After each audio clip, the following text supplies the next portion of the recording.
Amen. Amen. Amen. Amen. Amen.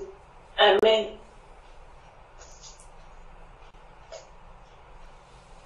Amen. Sœur Sandra, tu es avec nous?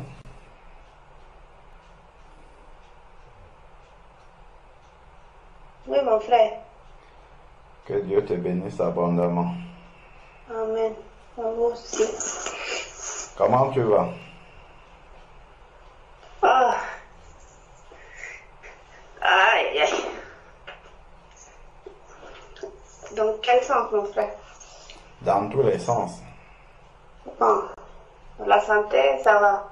Gloire à Dieu. Dans la foi, hein, bon, ça va aussi un petit peu. Ça va, mais un petit peu. Hein. Alors, je vais lire un verset. C'est dans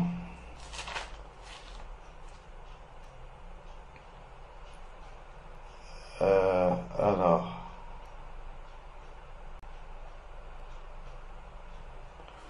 c'est dans les épîtres de Jean.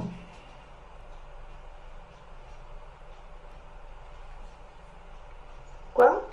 C'est dans les épîtres de Jean. C'est vers la fin. Alors, oui, c'est dans 3 Jean, verset 2. 3 Jean, verset 2.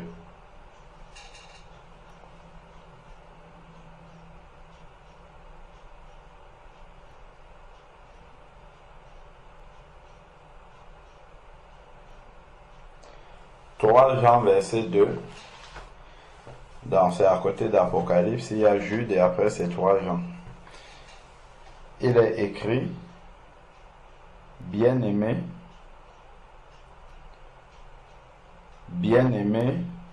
je souhaite que tu prospères à tous égards et que tu sois en bonne santé, comme prospère ton âme. Voilà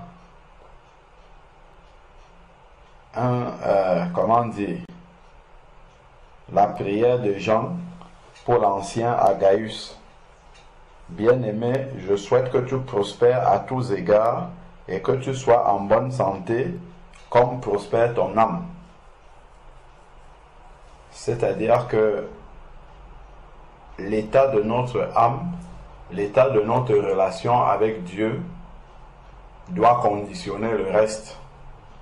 Si je suis en bonne relation avec Dieu, le reste, que ce soit la santé, que ce soit la prospérité dans les autres choses de la vie, ça suit l'état de l'âme.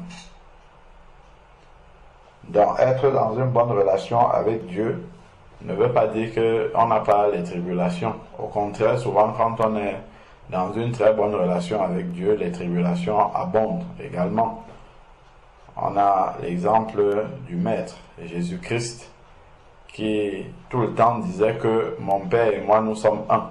Donc on ne peut pas être dans une meilleure relation avec Dieu que celle-là. Et le fait qu'il soit un avec le Père lui attirait beaucoup de tribulations. Énormément même. Donc,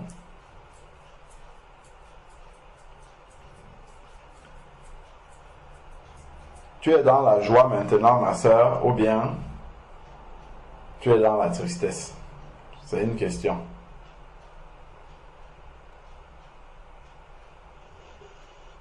Je sais pas. Il y a des jours que je suis content, il y a des jours que je suis triste. Non. Tout dépend de la journée. Quand tu es content, qu'est-ce qui te fait être dans la joie? Par exemple, aujourd'hui, David, j'étais vraiment étonné de ce comportement dans le parc. avant qu'on avait besoin de baskets pour courir devant lui. Et aujourd'hui, on n'a pas couru. Mais ça m'a fait rester dans la vraiment que ça va aller. Ça me rassure que ça va aller. D'accord. Donc, David est un sujet de joie pour toi et aussi un sujet d'action de grâce parce que ça te montre de manière concrète que le Seigneur accompli. Amen.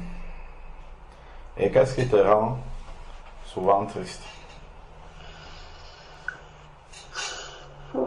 La sommage, elle a déjà dit tout. Ah, elle a déjà dit tout. Ok. Viens avec moi dans le livre de Jacques. C'est toi qui vas lire. Jacques.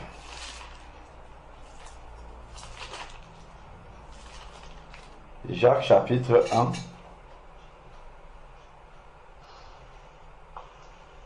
Du verset 2 au verset 4. Si tu peux lire, s'il te plaît.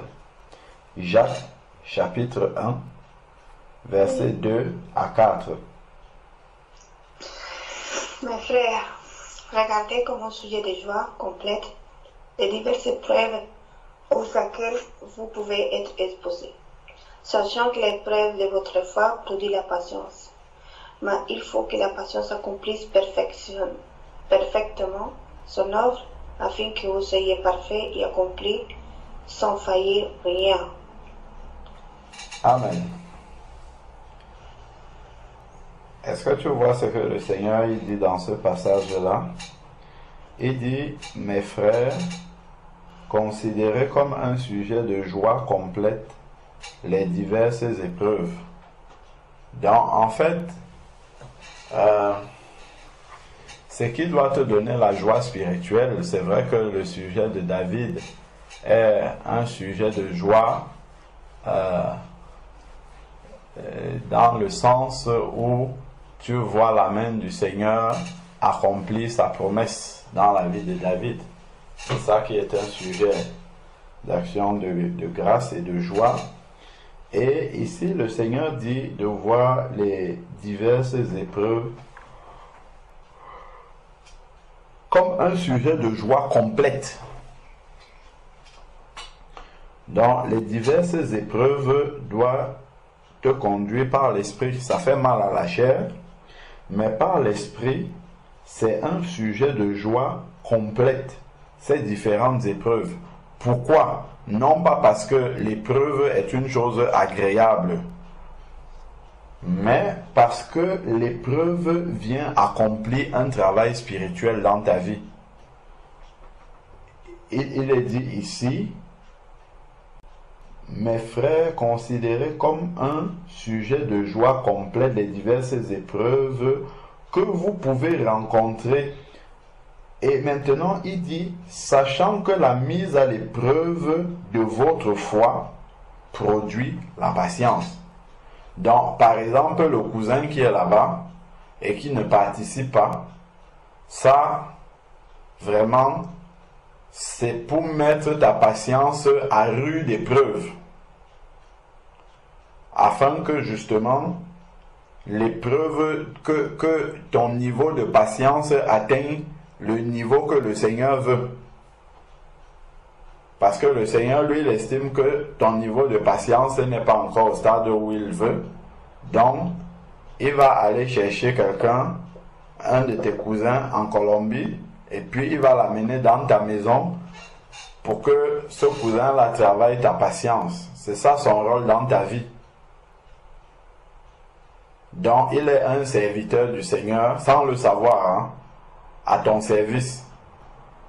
C'est parce qu'en fait, si tu n'as pas une lecture spirituelle comme ça des choses, en fait, le travail que Dieu vient faire dans ta vie va t'attrister. Et ça, c'est une tristesse qui n'est pas spirituelle. C'est une tristesse charnelle. Tu sais ce qui doit produire la tristesse dans la vie d'un enfant de Dieu? Je vais regarder si on a un verset dans la parole du Seigneur. Alors, la tristesse dans la vie d'un enfant de Dieu,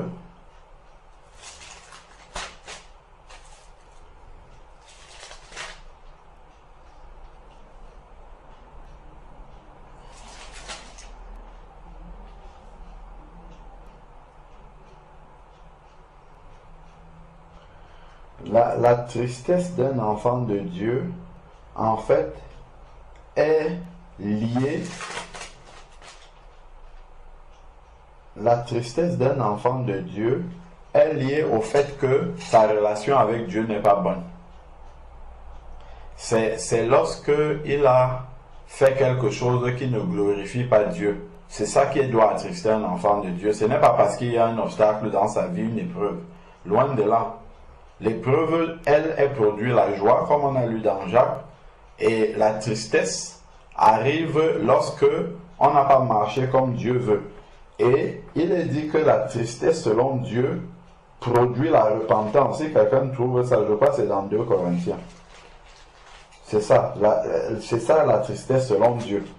Mais si c'est une autre forme de tristesse, la tristesse dont tu parles là, ça, en fait, c'est une tristesse qui est selon la chair. Ce n'est pas selon... 2 Corinthiens 7. 2 Corinthiens 7, frère. 10. 10. Merci beaucoup. 2 Corinthiens chapitre 10. Ok. Chapitre 7, verset 10. Ah, merci beaucoup. 2 Corinthiens 7, 10. Voilà. Merci beaucoup. 2 Corinthiens 7, 10. En effet, la tristesse selon Dieu produit la repentance qui mène au salut et l'homme ne regrette pas, tandis que la tristesse du monde produit la mort. Tu vois, il y a une tristesse qui est selon Dieu et il y a une tristesse qui est selon le monde. Celle que tu as présentée, c'est une tristesse qui est selon le monde. Tu sais pourquoi? Parce que la Bible dit ici qu'elle produit la mort. Tu sais en quoi est-ce que la mort, je vois un peu la mort dans la manière dont ça s'est manifesté. C'est que tu as une tristesse dans le cœur et Satan ferme ta bouche pour que tu ne l'ouvres pas au milieu de l'assemblée des saints, afin que tu gardes cette tristesse-là dans ton cœur et que ça ait une influence négative dans ta communion avec Dieu. Parce que si tu es dans cet état-là, tu ne peux pas prier avec ferveur devant le Seigneur. Tu ne peux pas prier vraiment avec consécration, consent. Tu ne peux même pas prier avec assurance, avec foi devant le Seigneur. Et c'est en ce sens que ça produit la mort. Ça produit la mort spirituelle. La tristesse selon la chair. La tristesse selon le monde, comme c'est dit. Par contre, quand c'est la tristesse selon Dieu, la tristesse selon Dieu, comme on a dit, elle est produite lorsque tu as fait quelque chose qui n'est pas à la gloire de Dieu. Quand tu sens que vraiment ce que tu as fait, c'est pas comme ça que Dieu aurait voulu que tu agis. Ça te rend triste. Et ça pousse à quoi? Ça pousse à te repentir, à demander pardon à Dieu parce que tu as fait quelque chose qui ne le glorifie pas. Et donc, la repentance, c'est abandonner et puis changer. Donc, ça t'amène vers le haut. La tristesse selon Dieu. Parce que déjà, la source même de la tristesse selon Dieu, c'est par rapport à ta communion avec le Seigneur. Ce n'est pas par rapport à quelque chose, une relation qui est ici sur la terre et qui ne va pas comme on veut. Surtout que lorsque tu vas faire une bonne lecture spirituelle de cette relation-là, ça te montrera au final que cette personne-là ou ces choses-là qui t'arrivent et qui font mal à ta chair sont laissées par le Seigneur pour travailler quelque chose dans ton caractère, pour travailler quelque chose dans ta marche avec lui, pour te former. Ça se trouve, le Seigneur est en train de te former à un service pour lequel il va t'utiliser plus tard dans le corps de Christ. Et donc, si tu as passé le temps à t'attrister, dans une formation que Dieu te donne pour te diplômer à la fin, c'est un peu... je ne sais pas si tu vois, tu entres dans une formation, c'est une formation où tu auras un grand diplôme à la fin, mais tu passes toute la durée de la formation à pleurer. Tu passes toute la durée de la formation à dire pourquoi c'est moi qu'on a choisi pour envoyer dans une grande formation comme ça. Pourquoi est-ce qu'on veut me donner un grand diplôme comme ça? Et tu pleures. En fait, c'est ça. Donc, Dieu te choisit une belle formation, une bonne formation qui correspond bien à un bon diplôme qu'il veut te donner à la fin, parce que à la suite de ce diplôme-là, il va te donner un grand travail. Tu seras directrice d'entreprise, chef d'entreprise, peut-être même ministre dans le travail du Seigneur. Hein. Ce n'est pas selon les hommes. Si tu te rappelles, une fois on avait partagé sur le curriculum vitae spirituel, les caractéristiques spirituelles que Dieu lui regarde pour pouvoir utiliser quelqu'un à son service. Si tu te rappelles, les épreuves font partie de ton CV, le CV spirituel, pour que Dieu valide ta candidature pour un service. Dans l'avancement du royaume de Dieu, il regarde le CV. Là-dessus, il regarde la manière dont tu passes les épreuves. Donc, si tu as fui toutes les épreuves, ou tu t'es attristé sur toutes les épreuves, donc ça ne pourra pas faire partie de ton CV. Parce que ce qu'on met sur le CV en général, c'est ce qu'on a réussi. Donc, souvent, les gens, ils mettent leur diplôme, j'ai eu tel diplôme, tel diplôme, tel diplôme. C'est parce qu'ils ont passé ces diplômes-là. Je ne pense pas qu'il viendra à l'esprit de quelqu'un de mentionner sur son CV un diplôme qu'il a échoué. Il met là, je ne sais pas moi, baccalauréat, et puis il met à côté échec. Non, s'il met ça sur son CV, c'est parce qu'il a réussi. Et donc, le Seigneur utilise tout cela pour pouvoir nous former. Et les épreuves de chacun, il ne faut pas se plaindre de ces épreuves, il ne faut pas pleurer sur ces épreuves, parce que si tu pleures sur tes épreuves, ça veut dire que Dieu s'est trompé. C'est comme si Dieu, il te voit, tu es encore à la maternelle, il vient, il t'apporte une épreuve de l'université. Oui, là, si on apporte l'épreuve d'université à un enfant de maternelle, s'il est conscient même de ce que ça veut dire, il va se mettre à pleurer parce que ce n'est pas son niveau. Or, la Bible nous dit bien dans 1 Corinthiens, chapitre 10, verset 13, qu'il ne nous est survenu aucune tentation qui ne soit humaine, dans aucune épreuve qui ne soit supportable par nous. Le Seigneur, il dose l'épreuve et il donne le moyen de s'en sortir.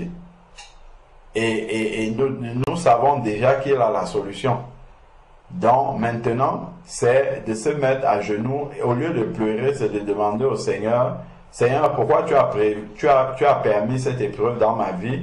Qu'est-ce qui doit être travaillé? Qu'est-ce qui n'est pas encore au niveau que tu veux, afin que je puisse être bien formé, bien solide pour pouvoir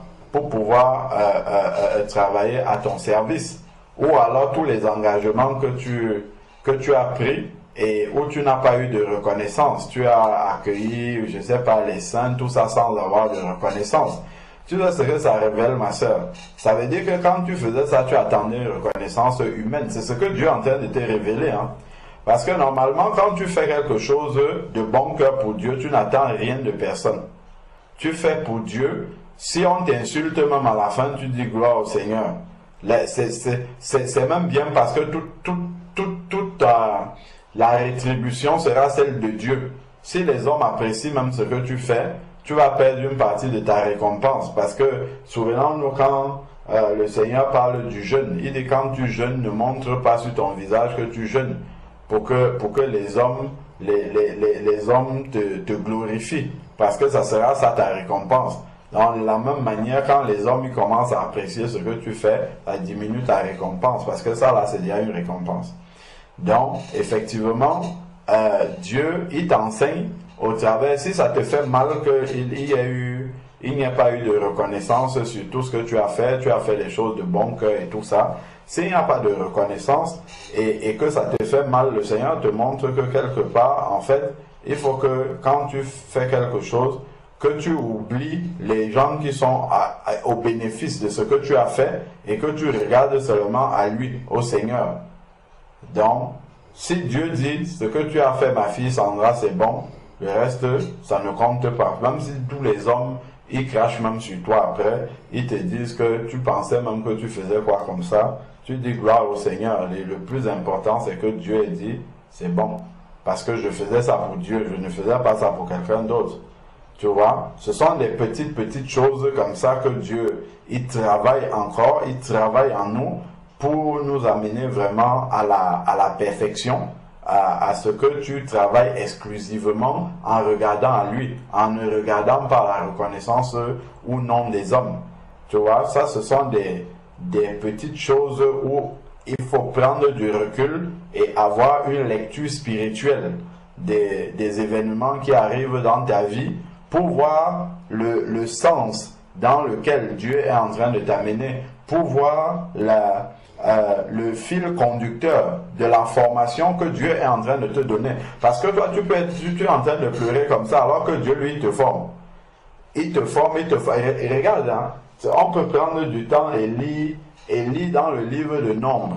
Lorsque les Israélites étaient dans le désert, plus ils murmuraient, plus Dieu les faisait tourner en rond comme ça. Ils tournaient, au lieu que la colonne de nuée qui suivait aille de l'avant, la colonne de nuée tournait en rond comme ça, et eux ils tournaient, et dans le désert qu'ils devaient traverser en 40 jours, ils ont fait 40 ans là-bas, et encore tout le monde n'est pas sorti du désert. Parce que justement, au lieu de comprendre que, Dieu est tout puissant, il nous a délivrés de l'Égypte, donc, il est capable de nous amener à la terre promise telle qu'il a dit. Il n'y a pas d'ambiguïté là-dessus, il va le faire. Il a promis, il le fera de manière certaine.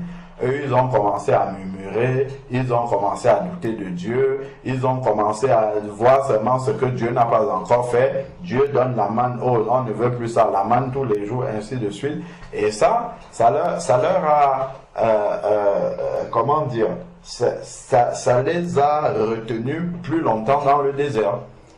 Donc c'est vraiment ça que je t'exhorte, parce que tu vois, le malin il est très subtil. Tu viens à la communion fraternelle, mais il te dit n'ouvre pas ton micro, ne parle surtout pas. Comme ça on ne va pas t'exhorter et tu repartiras avec la même tristesse que tu avais dans le cœur. Ce sont des petits pièges du malin. Hein. Tu viens, tu as la communion fraternelle, mais tu dis déjà je ne vais pas ouvrir mon micro parce que je suis triste. Et donc le malin il te garde dans la tristesse comme ça du début jusqu'à la fin. Mais le Dieu il est là pour nous délivrer, pour nous ôter les fardeaux, pour relever celui qui est fatigué, pour encourager celui qui est découragé. C'est ça le but de la communion fraternelle. Mais ça, pour cela, il faut qu'on puisse parler. Si on vient chacun à la communion fraternelle, on dit, moi aujourd'hui je ferme mon micro, tout le monde vient, il ferme le micro, on ferme tous le micro, on coupe nos caméras, et puis on reste là, on est dans la présence de Dieu, mais il ne se passe rien. Non, la communion fraternelle, c'est pour parler, ce n'est pas pour... Oui, bien sûr, il faut écouter beaucoup, mais c'est pour parler. C'est pour vraiment pouvoir, communier. C'est même ça le mot, hein. Communion fraternelle, c'est pour communier. Et la communion dans le silence, je me demande si c'est encore la communion fraternelle. Ça devient compliqué si la communion fraternelle doit être dans le silence. Parce que, en fait, tout ce qu'on fait, le Seigneur nous dit dans 1 Corinthiens, chapitre 14, verset 26. Il nous est dit, que faire donc, frères, lorsque vous vous réunissez? L'un a-t-il un cantique, une exhortation, une langue, une interprétation? Que tout se fasse pour l'édification.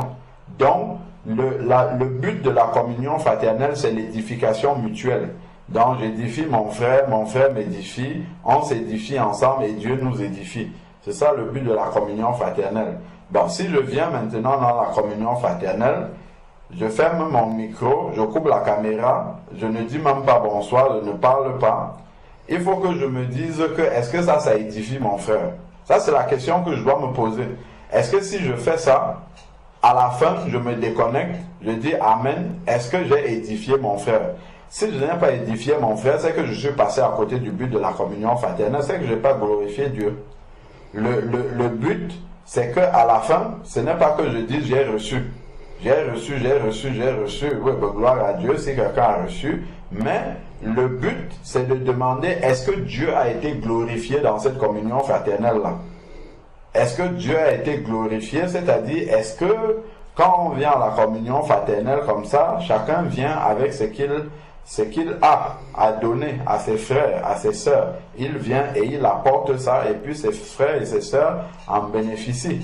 Mais si moi je me mets dans une certaine posture, il faut que je me demande, est-ce que cette posture-là glorifie Dieu? Et puis d'autre part aussi, je dois me poser la question, et si tout le monde fait comme moi, est-ce qu'au final, le but de la communion fraternelle sera atteint, à savoir l'édification mutuelle, l'édification les uns les autres? Est-ce que si tout le monde fait comme moi, parce que la communion, je dois toujours considérer que la communion fraternelle, bien qu'elle dépende de nous tous, mais dans ma tête, pour pouvoir me booster, je dois considérer que la réussite de la communion fraternelle ne dépend que de moi. Ça ne dépend que de mon attitude. Donc je ne vais pas venir en comptant sur frère Georges, en comptant sur sœur Florence ou sur frère Sébastien. Non, je viens en comptant sur Dieu et que Dieu peut m'utiliser pour pouvoir faire le travail. Donc c'est dans ce but-là que je dois aller. Donc si je dis déjà qu'aujourd'hui je ne vais pas ouvrir mon micro, c'est-à-dire que j'interdis au Saint-Esprit de m'utiliser aujourd'hui. Je dis Saint-Esprit, je m'en vais à la communion fraternelle, mais je t'interdis de m'utiliser aujourd'hui. Il ne faut pas que tu tentes de me donner quelque chose pour l'église, parce que moi j'ai décidé de ne pas parler aujourd'hui. Tu vois, ça, ce sont des petites, comment dire, ce sont des petites ruses de l'ennemi qu'il utilise pour que la communion fraternelle ne nous soit pas bénéfique. Que nous soyons dans la communion fraternelle, mais au final, ça sera juste pour dire j'ai été dans la présence de Dieu. Mais je n'aurais pas été dans l'attitude que le Seigneur recommande dans sa parole, la manière dont il définit comment la réunion des saints doit se passer. Je n'aurais pas été dans la présence de Dieu, dans cette attitude-là. Et le malin, il se réjouit beaucoup de ça. Donc, voilà un peu, ma soeur, les quelques paroles que je peux te communiquer par rapport. Il faut, tu sais, la tristesse selon le monde là, ce sont des mauvaises pensées. Le malin, il te met des mauvaises pensées et ça là, il ne faut pas les accepter. Il faut chasser ça au nom de Jésus. Et pour chasser ces pensées-là, ce n'est pas juste de dire je te chasse au nom de Jésus. C'est qu'il faut remplacer ça par autre chose. Donc quand ces pensées de tristesse et tout ça arrivent, les versets comme on a lu là, il faut méditer la parole de Dieu, il faut chanter des cantiques au Seigneur, il faut regarder et compter les bienfaits de Dieu dans ta vie, parce que d'ailleurs c'est dit compter les bienfaits de Dieu, c'est en adorant. Quand tu adores, c'est là où tu vois que le nombre est plus grand, est très grand. Mais si tu n'es pas en train d'adorer et que tu veux compter les bienfaits de Dieu, Satan lui va t'amener plutôt tout ce que Dieu n'a pas encore fait, et c'est ça qui sera grand devant tes yeux et ça va te décourager et tu vas même commencer à murmurer et à douter. Et si tu es dans une posture de doute, tu ne seras pas motivé à prier, parce que c'est l'assurance de l'exaucement qui nous pousse à la prière. Mais si tu es dans une situation de doute, tu n'auras même pas envie de prier, et ça c'est le but du malin. Donc vraiment, ma soeur, il faut prendre la situation en main. Il ne faut pas te mettre en situation de victime, parce que nous avons la victoire sur Satan. C'est lui qui est notre victime, ce n'est pas nous qui sommes sa victime. Donc il faut prendre l'autorité là-dessus, utiliser les armes spirituelles que le Seigneur t'a données, la louange, la parole de Dieu, la méditation et la prière, tout ça, la communion fraternelle. Tout ça, c'est là pour aider vraiment à prendre le dessus. Sinon, le malin, lui, sera toujours content de te garder dans la défaite, dans la plainte, dans « Ah non, il y a ça, ça ne va pas. Ah, ça aussi, ça ne va pas. » Si tout va bien dans ta vie, Dieu t'enlève la minute d'après. C'est que tu n'as plus rien à faire sur la terre ici. Si nous sommes sur la terre, c'est parce que nous devons être confrontés encore à beaucoup de tribulations. C'est ce qui est écrit dans Actes chapitre 16. Il est écrit que c'est par beaucoup de tribulations, chapitre 14 je crois, c'est par beaucoup de tribulations qu'il nous faut entrer dans le royaume des cieux. Donc, comme la sœur Nadia, je crois, disait dans sa prière, la vie du Seigneur Jésus-Christ a été parsemée de tribulations. Les premières tribulations du Seigneur Jésus-Christ ont commencé dès sa naissance. Sa naissance, c'était déjà dans les tribulations. Il n'est pas né dans la ville où ses parents vivaient, il fallait qu'il aille naître dans une autre ville où il n'avait pas de maison. Et donc, là où on ne voulait pas l'accueillir, on l'a accueilli au milieu des animaux, dans l'étable misérable. Donc, il est arrivé déjà dans une situation de tribulation. Ces tribulations ont commencé dès la naissance. Et après, Hérode a voulu tuer tous les enfants pour pouvoir tuer Jésus-Christ. Donc voilà encore une deuxième tribulation, étant bébé, donc étant bébé même, ne pouvant même pas parler, il avait déjà les tribulations. Et ça nous montre vraiment le chemin du disciple. Parce que lorsque Jésus est né, la naissance de Jésus-Christ, la Bible nous dit qu'il est né selon la puissance, enfin il est né par la puissance du Saint-Esprit. Donc de la même manière que la nouvelle naissance spirituelle que nous expérimentons lorsque nous rencontrons le Seigneur, c'est une naissance spirituelle et donc c'est à l'image de la naissance physique de Jésus-Christ. Parce que Jésus-Christ, lui, n'est pas né d'un père et d'une mère classique de manière génétique comme nous. Lui, il est né par la puissance du Saint-Esprit, exactement comme la nouvelle naissance. Donc, la naissance de Jésus-Christ est l'image de la nouvelle naissance. Et là, dans cette image de la nouvelle naissance, il nous est dit immédiatement que Jésus-Christ, lui, il est né dans les tribulations. Pas de place pour lui, il est dans un état misérable, Hérode veut le tuer et ainsi de suite. Donc nous aussi, dès la nouvelle naissance, immédiatement, on embrasse les tribulations parce que nous avons embarqué Jésus-Christ avec nous et le monde en veut à Jésus-Christ. C'est ce qu'il dit dans sa parole dans Matthieu 10. Si le monde m'a haï, ils vous haïront aussi. Le monde était d'accord avec notre sœur Hélène tant qu'elle n'était pas passée dans les eaux du baptême. Dès qu'elle a envoyé la vidéo de son baptême au monde, voilà maintenant que les gens se sont dressés. Ah bon, c'est le chemin là que tu as pris, ainsi de suite. Et là, les tribulations commencent parce qu'elle a pris Jésus-Christ avec elle et le monde est contre Jésus-Christ. Donc dès que tu embrasses Jésus-Christ, le monde devient contre toi aussi. Et là, tant que tu ne laisses pas Jésus-Christ de côté, le monde aura des tribulations contre toi, enfin, aura une dent contre toi, et ça va engendrer des tribulations, et Dieu va laisser arriver ces tribulations, comme pour Jésus-Christ. Dieu n'est pas arrivé et dit que mais comment mon fils peut venir dans ce monde-ci, c'est seulement dans une étable misérable qu'on va le loger. J'ordonne qu'il aille dans la plus grande clinique qui existait là-bas à Bethléem. Dieu était capable de faire ça.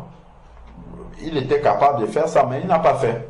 Il a laissé que Jésus naisse dans une étable misérable. C'est ça. Dieu a laissé parce que c'était pour nous montrer le chemin du disciple, qui est un chemin d'épreuve du début jusqu'à la fin. Jésus est mort dans une épreuve encore. La croix, c'était la plus difficile de toutes les épreuves. Il est né dans l'épreuve, il est mort dans l'épreuve, toute sa vie a été épreuve seulement jusqu'à la fin. Or, il était toujours dans la joie. C'est pour ça que Jacques peut dire que regardez comme un sujet de joie complète les multiples épreuves qui nous arrivent, parce qu'elles viennent pour nous former, pour fortifier notre foi, et pour que notre foi soit éprouvée, comme le frère Gabin nous a cité le verset de 1 Pierre 7, afin que l'épreuve de notre foi, plus précieuse que l'or périssable, qui cependant est éprouvée par le feu. Le feu des épreuves. Les épreuves, c'est pour éprouver notre foi, et pour résultat la louange, la gloire et l'honneur lorsque Jésus-Christ paraîtra. Donc c'est ça le but des épreuves que nous passons dans la vie. Donc il est vital spirituellement d'avoir une bonne lecture de ce qui nous arrive. Sinon, on va entrer dans les murmures et ça risque de rallonger nos épreuves. Parce que quand tu rentres dans les murmures, le Seigneur dit « Ah, tu veux murmurer, hein? Attends, alors on va, en plus de ce que je voulais travailler dans ton épreuve, il faut que je rajoute un petit supplément pour travailler les murmures aussi. Et donc, ça fait rallonger tes épreuves, alors que le Seigneur avait dosé juste pour travailler peut-être la patience, mais comme il voit que tu murmures en plus, donc il va rallonger l'épreuve pour que dans le même sujet, tu aies la patience sur une bonne partie, et puis les murmures en plus. Tu vois, et là, ça peut rallonger les épreuves. Et si en plus des murmures, il y a autre chose qui vient là, maintenant, ben, le Seigneur va rallonger l'épreuve à chaque fois pour travailler tout ce qui vient se révéler au travers d'une épreuve. Donc, voilà, ma sœur, que Dieu te fortifie et te donne de discerner toujours au travers de ce que tu vis, le travail que le Seigneur est en train de faire et ce qu'il veut faire dans ta vie. Amen. Amen, mon frère. Amen. Amen. J'ai bien compris ce que tu voulais me dire, mon frère. Amen. C'est simplement, je ne suis pas fidèle dans ma petite épreuve. Je ne serai pas fidèle dans ma grande épreuve. Je serai ingrat avec son ministère. Gloire à Dieu si tu as compris, ma sœur. Que Dieu te bénisse et qu'il te fortifie. Amen. Amen. Merci. Amen. Merci.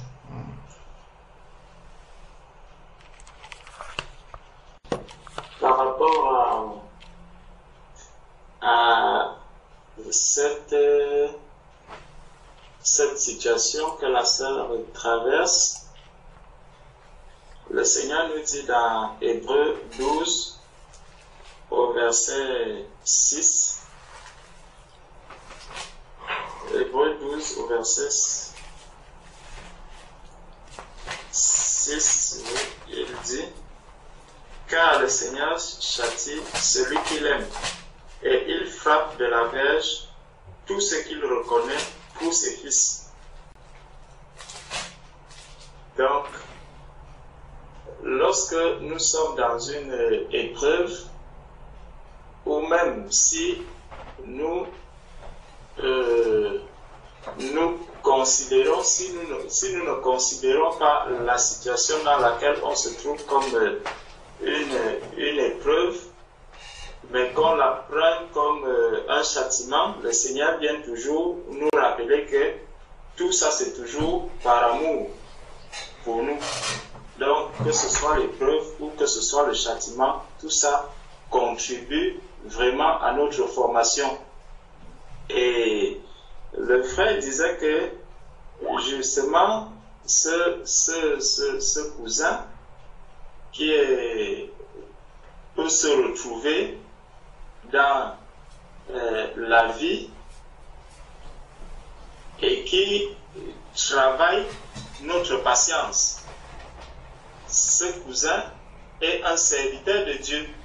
Effectivement, il est un serviteur de Dieu et on le voit au travers de la parole que Dieu donne concernant Nebuchadnezzar.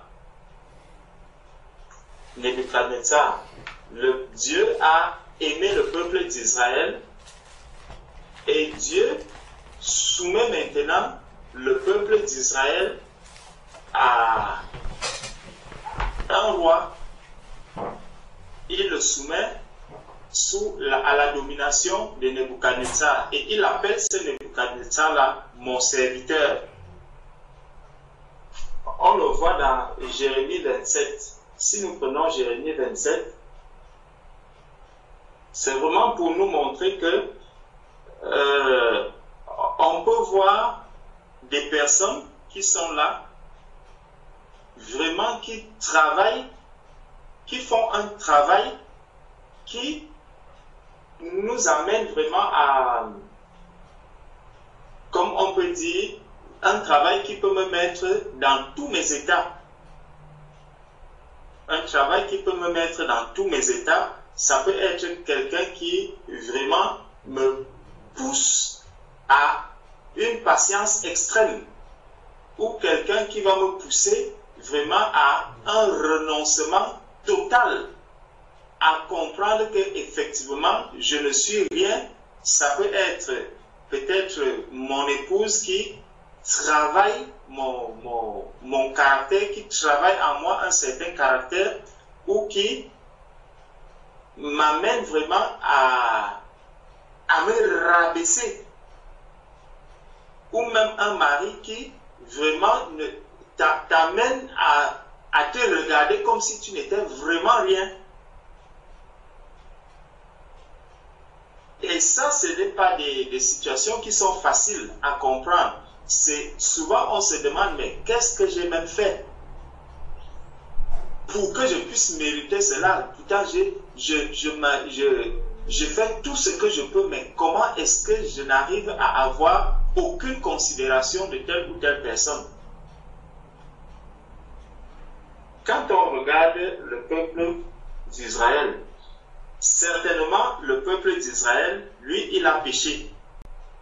Il a péché contre Dieu, mais Dieu manifeste tellement d'amour envers ce peuple que même quand il l'envoie en captivité,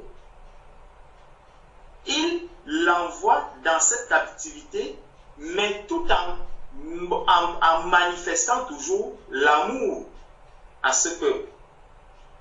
Et c'est ça qui est impressionnant avec le Seigneur. C'est que même quand le Seigneur va châtier son enfant, même quand le Seigneur va t'amener dans une situation que tu ne comprends même pas, où tu peux avoir tendance à perdre les repères, à perdre les pédales, la main du Seigneur est toujours là. Les promesses du Seigneur restent toujours valables et il continue de veiller sur toi, même dans cette circonstance qui est les plus difficiles. Donc dans Jérémie 27, au verset 6, voici ce qui est écrit. Maintenant, je livre tous ces pays entre les mains de Nebuchadnezzar, roi de Babylone. Mon serviteur, je lui donne aussi les animaux des champs pour qu'il lui soit assujetti. Vous voyez, il prend son peuple, il le donne en captivité, et celui qui prend ce peuple-là en captivité, il l'appelle mon serviteur. Il dit mon serviteur entre les mains de Nebuchadnezzar, roi de Babylone, mon serviteur. Je lui donne aussi les animaux des champs pour qu'il lui soit assujetti. Donc, après ce que le peuple a fait, il vient maintenant donner ce peuple-là à quelqu'un et il dit, celui-ci, c'est mon serviteur. Donc, c'est lui qui va maintenant vous traiter. C'est lui qui va traiter maintenant ton caractère. C'est lui qui va maintenant traiter ta patience. C'est lui qui va maintenant traiter l'orgueil qu'il y a en toi. Je me trouvais tellement belle. Voilà, tu es trop belle, n'est-ce pas? Je vais mettre à tes côtés un homme qui va maintenant t'amener à comprendre que tu n'es absolument rien sans moi.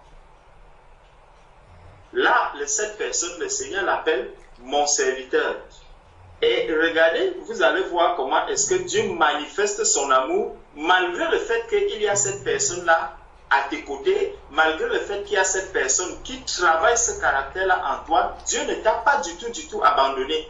Il est avec toi, il veille sur toi et sa main repose sur toi. Contrairement à quelqu'un justement qui va peut-être murmurer, contrairement à quelqu'un qui va peut-être s'opposer ou qui voudra aller en affront avec la manière dont le Seigneur veut le conduire. Donc si j'essaie de m'opposer à la manière dont le Seigneur veut me conduire, les situations deviennent compliquées pour moi. C'est ce qui arrive justement à ce peuple. Au verset 7, il est dit, Jérémie 27, verset 7, toutes les nations lui seront soumises. Donc il répète cette parole qu'il avait déjà dite au verset 6.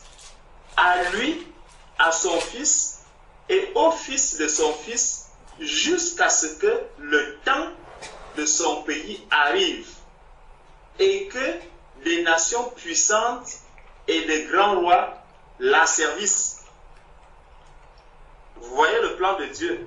Donc, il dit que ce peuple doit se soumettre à lui. Et il sait le moment, le temps pendant lequel il mettra fin à cette soumission. Le temps pendant lequel il mettra fin vraiment à la souffrance que tu es en train d'endurer. Mais le Seigneur veut faire un travail. Il veut t'enseigner quelque chose. Il veut montrer quelque chose à chaque personne qui se trouve dans une telle situation. C'est parce que le Seigneur veut t'amener jusqu'à un niveau bien précis afin que tu comprennes. Dieu sait que là, quand plus on va avancer, celui-ci, je suis sûr, tout ce que je veux enlever là sera déjà ôté, peut-être dans 3 ans, peut-être dans 4 ans, chez quelqu'un d'autre c'est dans 2 mois, chez quelqu'un d'autre c'est dans 3 mois, chez quelqu'un d'autre même c'est dans 10 ans. Et en fonction de du caractère difficile que j'aurai, mon épreuve va peut-être plus s'allonger ou mon châtiment va de plus en plus s'allonger. Soit alors mon caractère va être travaillé, je vais pouvoir facilement être malléable entre les mains du Seigneur et le Seigneur me sortira de là le plus rapidement possible. Donc, le Seigneur connaissait le peuple qu'il envoie ici à Nebuchadnezzar et il a fixé la durée. Bon, au verset 8, il dit, si une nation, si un royaume ne se soumet pas à lui, à Nebuchadnezzar,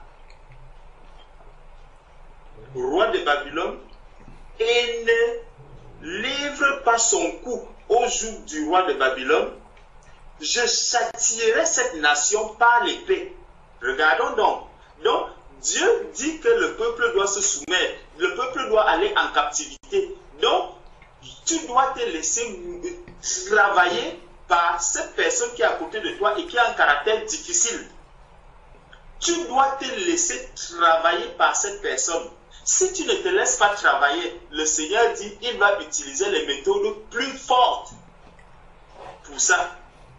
Pour que ce caractère-là puisse être travaillé. Donc, si je manque de patience, le Seigneur sait qu'il va mettre peut-être un cousin, peut-être une tante, peut-être mon mari, peut-être mon épouse pour venir travailler ce caractère. Maintenant, si j'estime que cet époux, cette épouse, ce cousin, cette cousine ne peuvent pas faire ce travail, Dieu lui-même va donc intervenir maintenant avec ses méthodes à lui. Et il dit au peuple que il ne se livre pas à son coup au jour du roi de Babylone, je châtierai cette nation par l'épée. Donc c'est lui-même maintenant. Comme tu ne veux pas que... Regardons un peu, le peuple d'Israël avait dit, nous ne voulons plus que ce Dieu-là nous parle. Moïse, toi viens nous parler. Dieu a dit, il n'y a pas de problème. Vous voulez la méthode tendre. Moïse va donc leur parler. Et ici, Dieu dit le contraire. Il dit que, bon, moi j'envoie donc Nebuchadnezzar travailler. Vous travaillez ce caractère en vous. Comme si quelqu'un essaye de regimber contre Nebuchadnezzar, moi j'enlève Nebuchadnezzar et moi-même maintenant je vais le châtier. Vous voyez comment le travail de Dieu est. Donc le Seigneur dit, tu refuses ce cousin, tu refuses ce mari qu'il te traite. Maintenant, je vais donc le mettre de côté. Moi-même, je vais utiliser mes méthodes à moi pour t'amener à travailler ce caractère. Donc, le Seigneur dit donc que je châtierai cette nation par l'épée, par la famine et par la peste, dit l'Éternel, jusqu'à ce que je l'ai anéanti par sa main. Donc, le Seigneur, lui, il ne va pas aller mollo mollo comme on dit. Il dit, je vais aller jusqu'à l'anéantissement. Il va aller jusqu'à l'anéantissement. C'est pour ça que nous ne devons pas résister. Lorsque je me retrouve dans une situation difficile, je me retrouve dans une épreuve, il ne faut pas que je rejette. Il ne faut pas que je m'oppose à la situation, mais plutôt je dois m'humilier entre aux pieds du Seigneur. Je dois demander pardon à Dieu. Je dois pleurer devant le Seigneur. Je dois m'incliner devant la sainteté du Seigneur afin que le Seigneur me fasse grâce. Sinon, il dit, il va t'anéantir. Si je m'oppose à la décision, le Seigneur a dit, allez en captivité. Donc, si tu es sage, je crois même c'est quelque part là aussi, plus loin, il va dire, vous ne devez pas résister aux Chaldéens. Vous devrez aller vraiment main levée. Vous laisser emporter, aller vous donner vous-même. Je ne veux pas me mêler de cela parce que si je m'y mêle, vous savez les méthodes que moi je vais utiliser, ça sera l'épée, ça sera la famine, ça sera tout le reste. Pourtant, celui qui va à cela, on va voir comment est-ce que le Seigneur, lui, il va le traiter. Le Seigneur dit l'obéissance vaut mieux que les sacrifices. Lorsqu'on s'obéit à Dieu, lorsque je vois que le Seigneur m'a conduit sur tel chemin, vraiment, Père, donne-moi seulement la force de tenir. Je vois, on est en train de me traiter ici durement.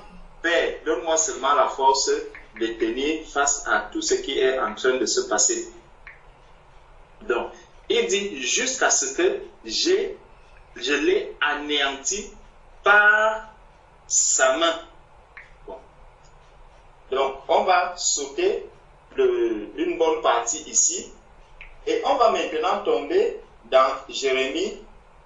Allons dans Jérémie chapitre 29. Dans Jérémie chapitre 29. Voici ce que le Seigneur dit. Voici le contenu de la lettre que Jérémie le prophète envoya de Jérusalem au reste des anciens en captivité.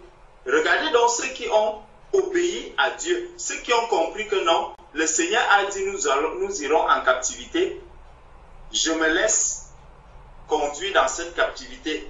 Le Seigneur a mis son serviteur à côté de moi pour traiter mon caractère, pour m'amener à l'obéissance, pour m'amener à la soumission, pour travailler ma patience, pour enlever l'orgueil qu'il y a en moi, pour ôter ce mauvais caractère qui est en moi, pour enlever la bouche qui n'arrive pas à se tenir à carreau, qui n'arrive pas à ne pas dire, à ne pas trop bavarder. Il y a quelqu'un qui travaille cela en moi. Comme je veux donc m'opposer, le Seigneur dit, moi-même je vais le traiter. Si je me laisse maintenant traiter par un homme, par celui que le Seigneur a placé à côté de moi, regardez comment son amour va se manifester. Il dit, voici le contenu de la lettre que Jérémie le prophète envoya de Jérusalem au reste des anciens en captivité, aux sacrificateurs, aux prophètes et à tout le peuple. Et là, le Seigneur ne fait exception de personne. Tous, toute personne. Donc, ce n'est pas que c'est tel frère seulement qui va se retrouver dans cette situation. C'est telle sœur seulement. C'est telle personne qui est plus affermie, c'est lui, il sera épargné. Non, nous passons tous par des moments difficiles. Nous passons tous par les épreuves. Nous passons tous par les châtiments. Tous. Nous passons tous par ces moments-là. Pendant que nous sommes ici sur la terre, le Seigneur dit, je châtie celui que j'aime. Il dit, je vais éprouver. Nous passons tous par ces épreuves. Et le traitement du Seigneur ne va pas différencier, ne va pas varier en fonction de la tête de X ou la tête de Y. Non.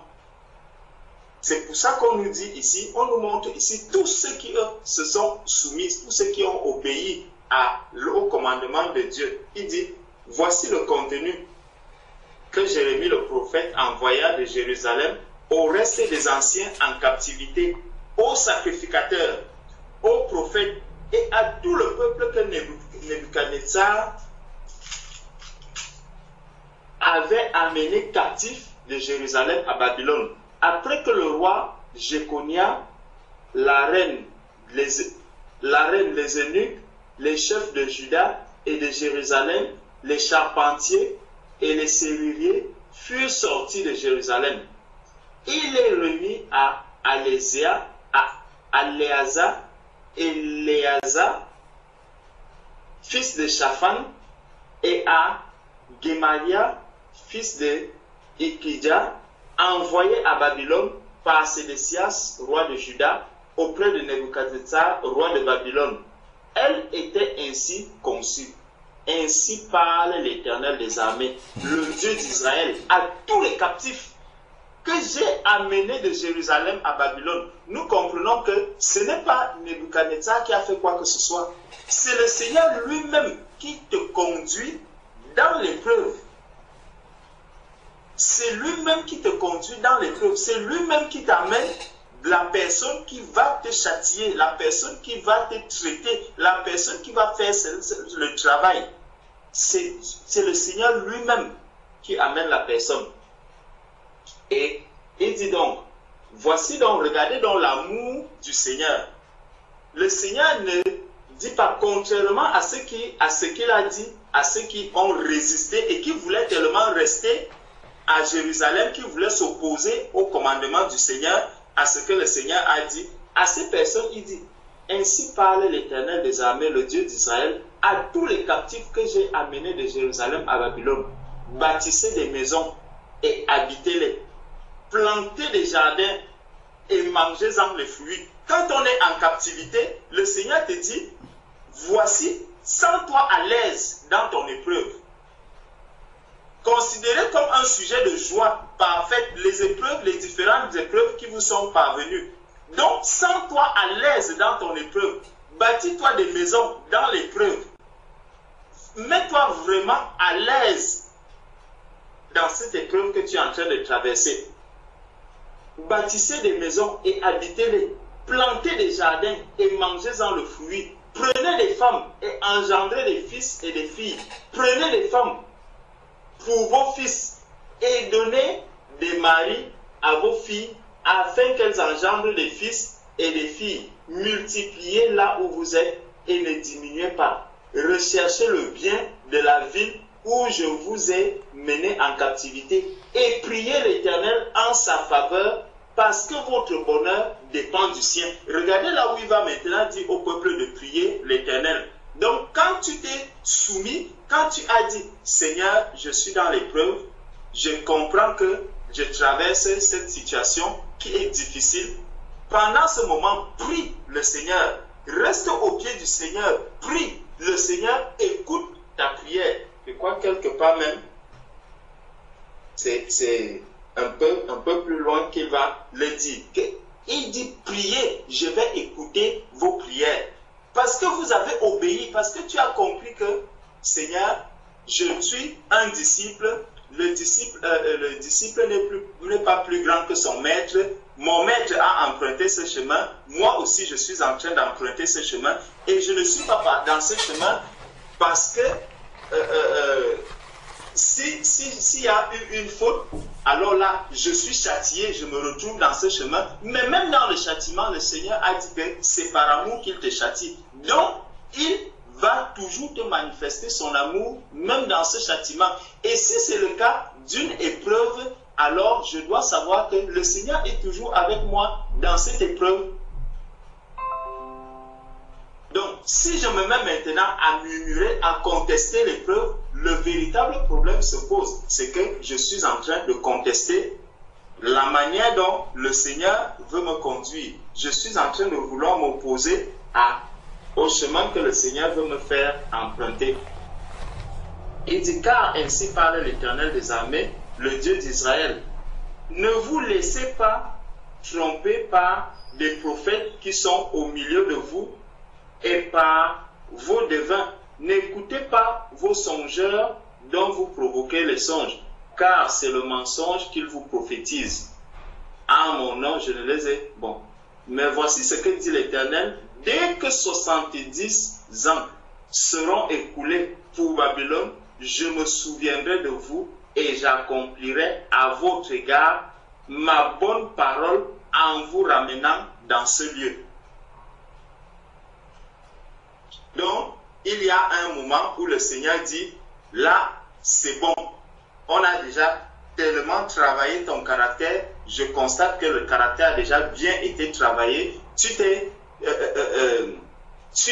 vraiment senti dans dans ce lieu comme je le désirais, comme je le voulais, alors je mets fin à cela. Maintenant, je te ramène.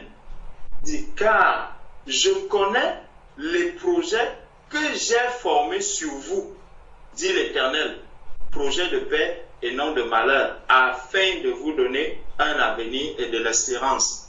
Donc, le Seigneur ne nous conduit pas dans une épreuve sans qu'il ne sache où est-ce qu'il nous amène. Non. Si le Seigneur nous fait passer par une épreuve, il sait là où il veut nous amener. Il sait le chemin par lequel il veut nous passer. Et il sait quand est-ce que nous allons arriver.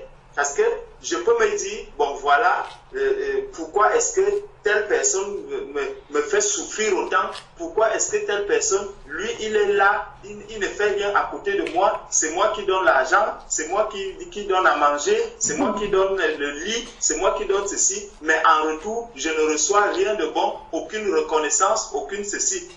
Tout cela, quand je commence à parler de la sorte, le Seigneur dit, ah, tu veux le faire sortir, un jour tu es tellement fâché, tellement énervé, tu dis, sors de chez moi. Le jour où tu dis, sors de chez moi, le Seigneur dit, ok, tu ne veux pas de mon serviteur à tes côtés, moi-même, je récupère la chose. Là, toi, tu ne pourras pas me chasser. Je suis omniprésent, omniscient. Donc, nulle part, tu ne pourras fuir devant ma face. Le traitement va donc être plus dur. Il dit jusqu'à l'anéantissement. Là, il va chercher seulement à t'anéantir. Donc, pour éviter d'être anéanti, je dois laisser, quand je regarde comment la personne même dont je prends soin, il finit même de manger, il laisse le plat sur la table. Je lui dis, mais est-ce que tu ne peux même pas débarrasser? Attends, ce n'est pas parce que tu m'as donné à manger que tu me demandes aussi de débarrasser le plat. Là, je sens encore comment ma tension va encore monter davantage. Je vais encore monter d'un cran pour lui dire même vomir la nourriture que tu as mangée. Le Seigneur te dit non, dans ces conditions, comprends que le combat est en train d'être très élevé. Tu enlèves le plat, tu vas poser et tu commences seulement à prier pour la personne. Donc, comprenons comment difficile que nous traversons. Et quand on regarde, c'est à ce peuple-là que le Seigneur va dire par la suite que voici, je lui donnerai la guérison et la santé. Là, c'est au chapitre 33. Il continue maintenant à faire des grandes promesses à ce peuple-là qui s'est soumis. Donc, nous devons vraiment apprendre dans les épreuves. Je nous assure, le message sur les épreuves est très, très, très important. Il nous permet vraiment de grandir. C'est dans les épreuves que nous grandissons. C'est dans les épreuves, les châtiments, que l'on comprend et que l'on reçoit vraiment les merveilles du Seigneur. Le caractère de Christ vraiment se forme en nous. Parce que quand on voit au chapitre 33, c'est à ce peuple-là que le Seigneur va dire, je connais, je ramènerai les captifs de Juda et les captifs d'Israël et je les rétablirai comme autrefois. Je les purifierai de toutes les iniquités qu'ils ont commises contre moi. Je leur pardonnerai toutes les iniquités par lesquelles ils m'ont offensé. Ça, c'est déjà au verset 8 du chapitre 33. C'est à ce peuple qui s'est soumis, qui a compris que, Seigneur, vraiment, tu châties par amour. Seigneur, quand je suis dans l'épreuve, je comprends que vraiment tu es avec moi. Je cherche maintenant ta face. Je commence à prier dans ces moments difficiles. Je reste au pied du Seigneur. Je m'abandonne tel que lui-même disait là que quand vous serez là-bas, ne vous demandez pas quand est-ce que je vais sortir, quand est-ce que je vais... Non, tu ne dois pas te préoccuper de la sortie. Préoccupe-toi de la situation dans laquelle, de l'épreuve dans laquelle tu te trouves. Préoccupe-toi de ça pour comprendre, recevoir toutes les leçons, tous les enseignements qui te sont utiles. Ce n'est pas quand est-ce que je vais sortir. Le Seigneur lui-même a fixé le moment de la sortie. Le moment de la sortie ne dépend pas ce n'est pas toi qui viendras le fixer, non. Le Seigneur lui-même sait quand est-ce que tu vas sortir. Mais reste dans cette épreuve. Réjouis-toi dans cette épreuve. Cherche davantage la face du Seigneur dans cette épreuve. Demeure au pied du Seigneur dans cette épreuve. Passe du temps dans cette épreuve. Vraiment si dans cette épreuve, parce que là, le Seigneur a dit, faites des enfants à vos, mariez vos enfants, faites ceci. C'est une manière de dire, faites des disciples dans ces épreuves où vous êtes. Vous devez arriver à faire des disciples, de sorte que lorsque tu arrives, tu commences à parler de l'épreuve dans laquelle tu te trouves. Tu dis, voilà, j'ai quelqu'un à la maison, c'est un cousin, mais vraiment je ne comprends pas. Ce cousin, il n'arrive à rien faire. Tout ce que je fais, c'est en retour des insultes. J'arrive même maintenant à repasser, à faire son lit. Le soir quand il vient, parfois je le trouve sur le lit avec les pieds, les chaussures, mais vraiment je rends grâce à Dieu parce que je vois comment est-ce qu'avant j'étais colérique, avant j'étais tellement, si c'était avant, je l'aurais déjà mis dehors depuis très longtemps, mais plus il fait ça, plus je comprends qu'il est encore loin du Seigneur et je prie beaucoup pour ce frère. Vraiment, mes frères, mes soeurs, priez pour lui. Je plains au devant du Seigneur que le Seigneur l'aide vraiment à le connaître, à comprendre que l'amour ne se manifeste pas de la sorte, à comprendre que je suis sa sœur et que je ne dois pas être maltraité par lui, je ne dois pas faire. Quand tu fais cela, quand tu dis cela, ça devient un témoignage tellement puissant que des personnes, quand un païen entend cela, il voit comment est-ce que lui, il est totalement à l'opposé de ce que toi tu donnes comme témoignage, l'amour que tu manifestes à cette personne. Comment cette personne ne va pas se convertir? Comment cette personne ne va pas chercher la face du Seigneur? C'est pour ça que le Seigneur dit, mariez vos enfants, faites qu'ils fassent des enfants. Nous aussi faisons des disciples dans nos épreuves, au travers de nos épreuves. Que le témoignage qui sort des épreuves que je traverse, le témoignage qui sort de la manière dont je vis dans l'épreuve, la manière dont je vis au moment où le Seigneur est en train de me châtier, que en ce moment des disciples puissent en sortir, que le témoignage soit tellement grand que cela amène des âmes vraiment à comprendre qu'il n'y a que Dieu qui peut faire cela dans la vie. Et le Seigneur dit à ce peuple qui s'est incliné, qui a accepté vraiment l'épreuve, qui a accepté le châtiment, qui a compris que c'est pour son bien, le Seigneur dit, je pardonnerai toutes tes iniquités. Je leur pardonnerai toutes les iniquités par lesquelles ils m'ont offensé, par lesquelles ils se sont révoltés contre moi. Donc, lorsque je suis dans un châtiment, lorsque le Seigneur me châtie, je ressors de là. Si j'ai bien passé le temps dans ce châtiment, étant dans la joie, en comprenant que Seigneur, vraiment, je te rends grâce parce que sans toi, si tu ne me conduisais pas ici, je ne pouvais pas du tout ouvrir les yeux sur mon état. Je ne pouvais pas du tout comprendre que je suis en train de mal faire. Mais Seigneur, je te rends grâce pour ce châtiment que j'ai reçu. Vraiment, aide-moi afin que je ne puisse plus jamais tomber là-dedans. Et lorsque je fais vraiment ces prières, lorsque je m'humilie devant le Seigneur de cette manière, lorsque je m'abandonne entre les mains du Seigneur de cette manière, le Seigneur dit ici que je pardonnerai toutes les offenses qu'ils ont faites. Cette ville sera pour moi un sujet de joie, de louange et de gloire parmi toutes les nations de la terre. Parmi toutes les nations de la terre qui apprendront tout le bien que je leur ferai.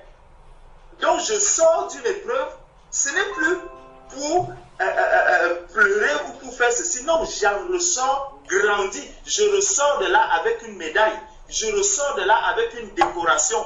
Donc le Seigneur me décore au travers des épreuves que je traverse, au travers de la manière dont je sors du châtiment. Je peux être décoré, comme je peux aussi en sortir étant tellement dégradé. Donc j'avais même un grade au-dessus, on m'enlève encore ce grade-là. C'est le cas de ceux qui ne se sont pas soumis, qu'on a vu tout au début, où le Seigneur dit, moi-même je viendrai les anéantir. Mais quand j'ai accepté d'y entrer, j'en ressors vraiment grand. Elles seront étonnées et émues de tout le bonheur et de toutes les prospérités que je leur accorderai. De toutes les prospérités que je leur accorderai. Donc, au travers de tout cela, il y a des grandes promesses qui sont attachées aux épreuves. Ainsi parle l'Éternel, on entendra encore dans ce lieu dont vous dites, il est désert, il n'y a plus d'hommes, plus de bêtes. On entendra dans les villes de Juda et dans les rues de Jérusalem dévastées, privées d'hommes, d'habitants, de bêtes, les cris de réjouissance et les cris d'allégresse, les chants du fiancé et les chants de la fiancée, la voix de ceux qui disent « Louez l'Éternel des armées, car l'Éternel est bon, car sa miséricorde Dieu a toujours. » Donc ça c'est le prix, la récompense, la joie que l'on reçoit lorsqu'on sort du châtiment, lorsqu'on a réussi vraiment une épreuve, lorsqu'on a réussi, on est sorti d'un châtiment ou d'une épreuve vraiment, ayant bien compris ce qui s'est passé, ayant accompli vraiment ce que le Seigneur attendait de nous. Donc, vraiment, ma soeur, nous devons, pas seulement toi, ma soeur, mais nous tous, nous devons comprendre que lorsque on est dans une situation trouble, comme on dit souvent quand on est dans l'avion, on dit nous sommes en train de traverser des zones de turbulence. Donc lorsqu'on traverse les zones de grande turbulence, il faut davantage, et c'est là où on dit, dans l'avion, on dit serrer les ceintures. Donc mettez les ceintures. Pendant les zones de grande turbulence, il faut mettre la ceinture, s'asseoir et se concentrer. Parce que ce n'est plus le moment, quand vous êtes debout dans l'avion, on vous dit non monsieur, allez vous asseoir. Là, nous allons nous engager dans une zone de grande turbulence. Donc, dans ces zones de grande turbulence spirituelle aussi, il faut qu'on serre les ceintures, qu'on se concentre bien et qu'on attende maintenant les ordres qui viendront de la cabine. Parce que la cabine va commencer à donner des instructions. Asseyez-vous, regardez, faites ceci. Déjà, on vous donne, et c'est ça, parce qu'au début du voyage, on va vous montrer comment est-ce qu'on va utiliser tout l'équipement qu'il nous faut. Et c'est cet équipement-là aussi que le Seigneur nous a donné. Toutes les armes spirituelles, elles vont nous être utiles durant cette traversée pour que nous en sortions vraiment bien grandis dans la joie et avec des réjouissances pour dire vraiment Dieu est bon. Parce que quand je vous assure, quand quelqu'un sort d'une épreuve, ayant bien compris, ayant bien reçu du Seigneur, il en sort toujours dans la joie, c'est toujours avec de la louange qu'on ressort de là. On ne ressort pas d'une épreuve. Si quelqu'un ressort d'une épreuve, la tête baissée, c'est qu'il a perdu l'épreuve. C'est qu'il en pleure. Mais quand on ressort d'une épreuve qui a peut-être duré longtemps, tu vois comment l'épreuve dure longtemps. Tu vois comment elle dure. Le jour où tu sors de cette épreuve, vraiment ce n'est que des louanges. C'est une joie immense qui t'envahit. Donc, vraiment, rendons grâce à Dieu pour toutes les épreuves que nous passons, pour tout le moment où nous avons été châtiés, parce que cela témoigne encore de l'amour du Seigneur. Ceux qui sont dans les zones de grande turbulence, vraiment, tenons bon. Ceux qui n'ont pas encore connu ces moments de grande turbulence, vraiment, priez pour nous, afin que nous ayons la force, vraiment, de bien serrer les ceintures et qu'on reste concentrés.